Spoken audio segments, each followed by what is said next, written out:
Robert Curbeam has dreamed of flight since he was a child. The engineer and retired captain in the U.S. Navy has a number of degrees, including a bachelor in aerospace engineering and masters in aeronautical and astronautical engineering. He's a Top Gun, a graduate of the Navy Fighter Weapons School and Navy Test Pilot School.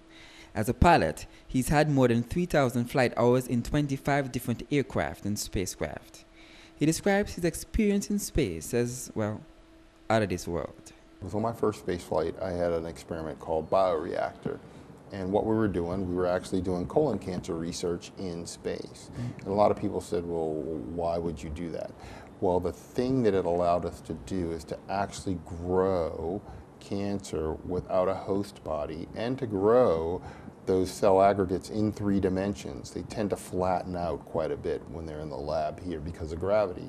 But now I can put them in this bioreactor, grow them in 3 dimensions, and not only see it go from cells to cell aggregates, but hopefully, if you could do it long enough, actually get to see the first stages of tumor formation and actually form a tumor in space. If you can do something like that and control the environment, control all the variables, take out the variability of your host bodies that you would use to research cancer here on Earth, that would be a pretty incredible thing. You would learn a lot. He flew his first space shuttle mission in 1997, Discovery STS-85, his second in 2001, Atlantis STS-98, and his third in 2006, Discovery STS-116.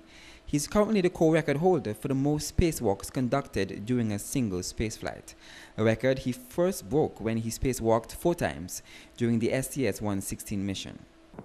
Being on the outside of the spacecraft, doing a spacewalk is great because now a lot more of your peripheral vision is taking in the sights, and that is pretty incredible. And then of course, when you go over to the dark side of the Earth, when you're outside of the spacecraft, you turn out your lights, especially on my first flight because there weren't very many lights on the outside of space station.